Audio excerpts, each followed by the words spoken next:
ఓం నమో భగవతే వాసుదేవాయ నమః.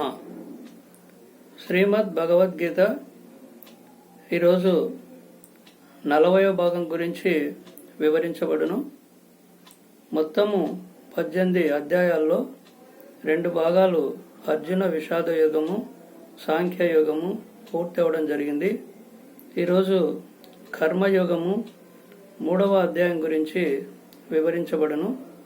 చెప్పేటువంటి ఈ భాగాలన్నీ కూడా శ్రీకృష్ణ పరమాత్మకు మరియు శ్రీ శ్రీ విద్యాప్రకాశానంద గిరి స్వాముల వారికి అంకితం చేస్తూ చెప్పబడును. ఈ భాగంలో శ్రీకృష్ణ పరమాత్మ ధ్యానం ఎలా చేయాలి, ఎలా చేస్తే ఫలితం ఉంటుంది అని చెప్పేసి వివరించడం జరుగుతుంది. ఏకాగ్రతతో ఎలా చేయాలనేటువంటిది చెప్పడం జరుగుతుంది. గురువు అయినటువంటి శ్రీ శ్రీ విద్యాప్రకాశానంద గిరి స్వాముల వారు ఒకరోజు ఒక భక్తుని ఇంటికి భిక్షకు ఆహ్వానిస్తే, భోజనానికి ఆహ్వానిస్తే ఆయన ఆ భక్తుని ఇంటికి వెళ్ళడం జరిగింది. ఆ ఇంటి యజమాని ఒక రూమ్లో కూర్చొని ఓం నమో నారాయణాయ నమః, ఓం నమో నారాయణాయ నమః అని చెప్పేసి ఆయన జపమాల తీసుకుని పూజ చేయడం అనేటువంటిది జరుగుతుంది.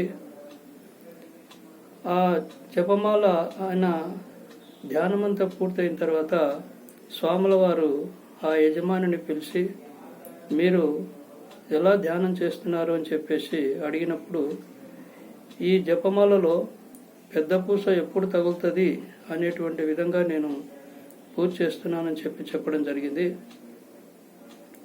అప్పుడు స్వాముల వారు ఇలాంటి పూజ మంచిది కాదు,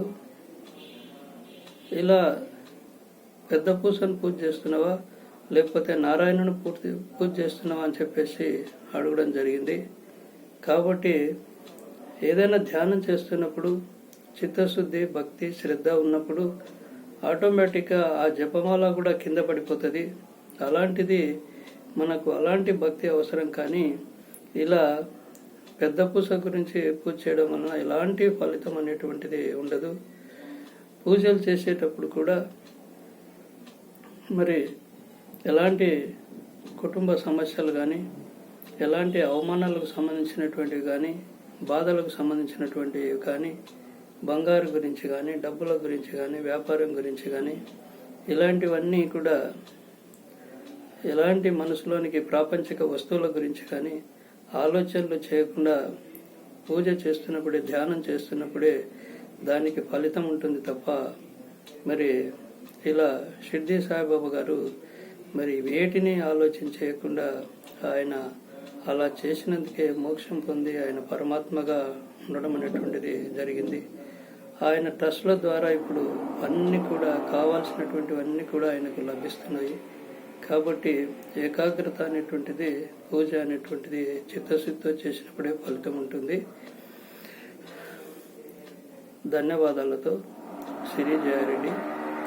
ఓం నమో భగవతే వాసుదేవాయ నమః.